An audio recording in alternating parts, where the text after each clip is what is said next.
Hello! So ngayon, yung i-review naman natin is The Nightmare Before Christmas by Tim Burton's. Disney din siya, mega-sized tarot deck and guidebook na naman ito. So katulad ng Hocus Focus, isa na naman siyang mega-size. Mabigat din siya.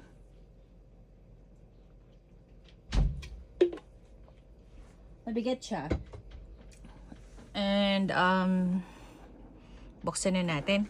So, ito yung harap niya. Ito yung gilid. I-box pa lang, ang ganda na ng quality. Kabilang gilid. And then this one. Yung top. Insight editions. I think this is, limited edition lang. Ayan siya. Okay. So, Disney. Ayan. Ang ganda ng box niya.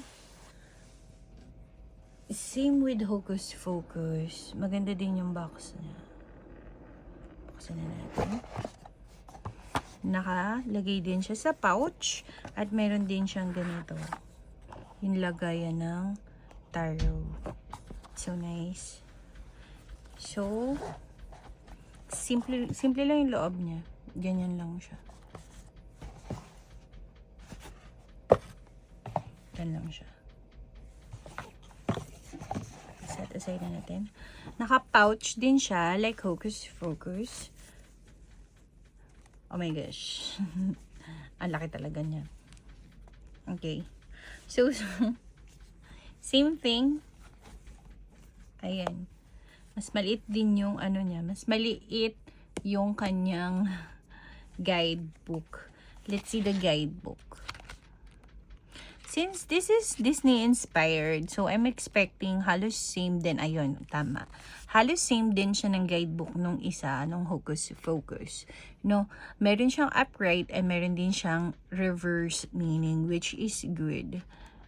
Ayan. Then, kada isang page, kapag major arcana, sa right side, and then the other one is the left side, isang image, yung image mismo niya. Ayun. Ganun din siya.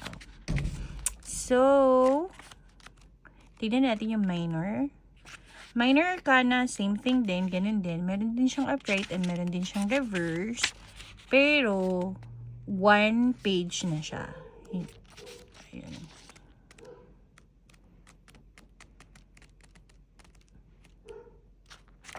Meron din siyang spread. Like this. Ayan.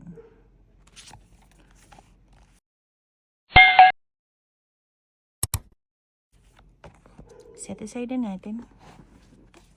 So, if you flip through na natin siya, ito sa gilid, and then, ganito pala siya pag sa likod.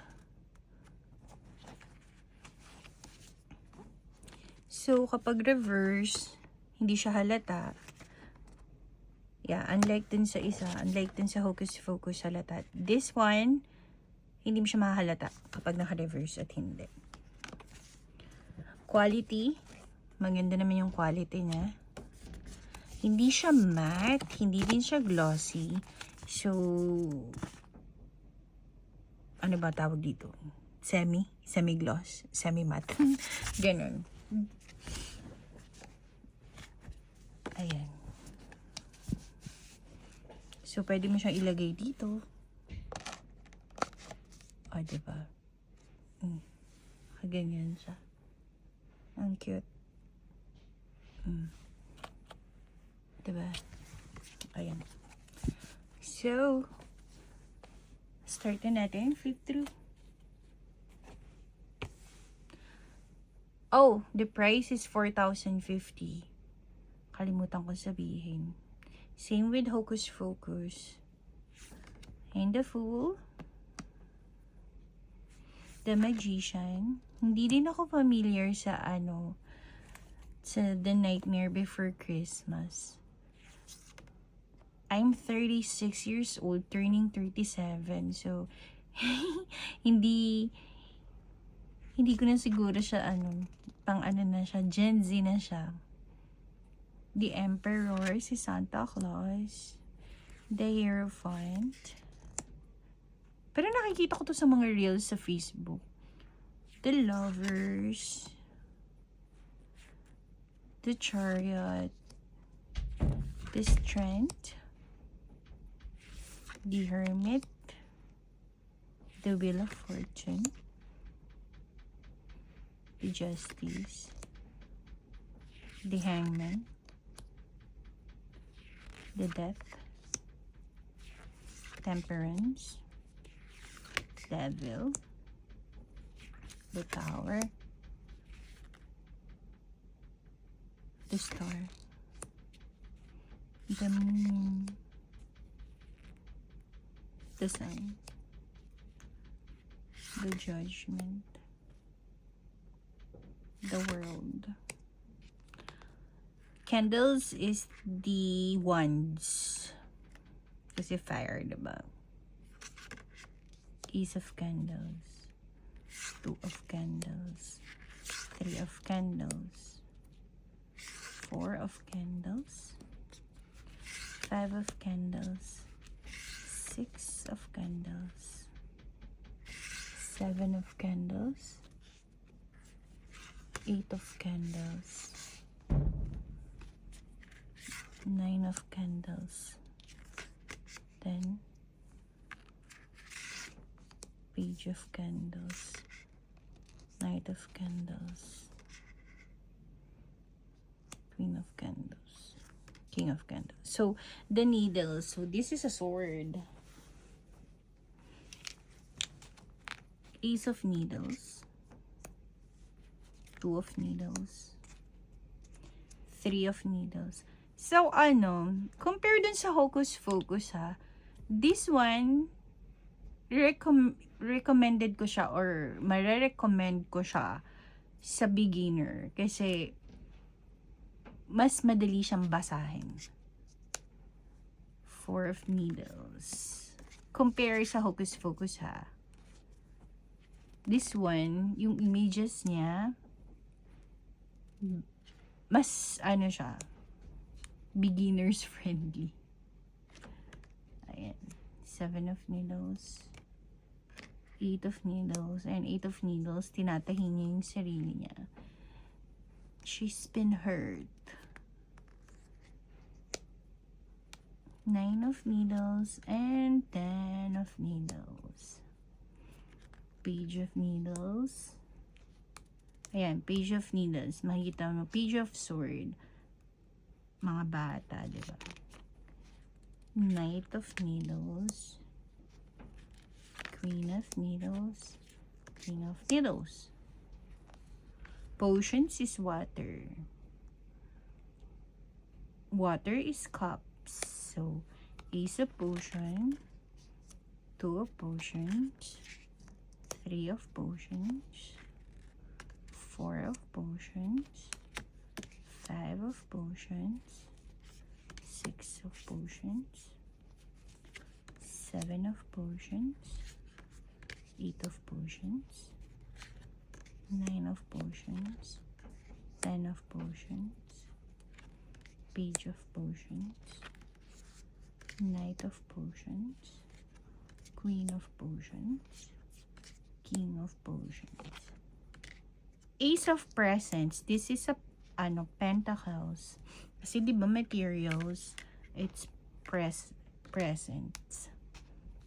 2 of Presents, 3 of Presents, 4 of Presents, 5 of Presents, 6 of Presents, 7 of Presents, 8 of Presents, 9 of Presents, 10 of Presents, Page of Presents, Knight of Presents, Queen of Presents, and King of Presents.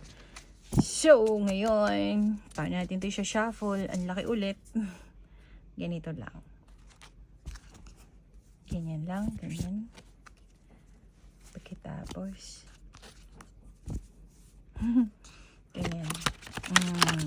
Swabe lang. Oh, swak lang yung pag-shuffle sa kanya. It's so nice naman. Oh, diba? Alright, ayan, oh.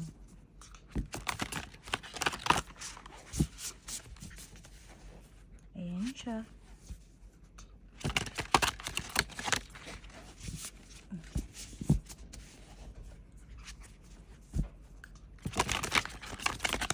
Ang ganda ng likod niya. It's purple and black. Combination of purple and black. I like it. And yung images, maganda siya for beginners. And then, ang ganda, okay din siya for reverse. Kung magbabasa ka ng reverse. So, all in all, 8 out of 10. Tama. 8 out of 10. May ganito pa siyang kasama. So,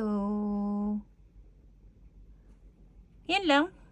Mega size. Of course, syempre, kahit malaki na yung kamay ko, para talaga siyang libro na maliit. Pocketbook. Ganun. Compare natin siya sa... Ito na yung malaking tarot ko, ha. This one. O, diba? Ang laki pa rin niya. So, yun ay pinakamalaking tarot ko. And this is the standard tarot. O, diba?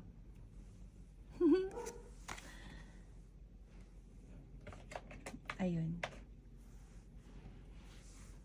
So, if you have any tarot in mind, Oracle or Lenormand that you want me to review, let me know. Maybe it's available na.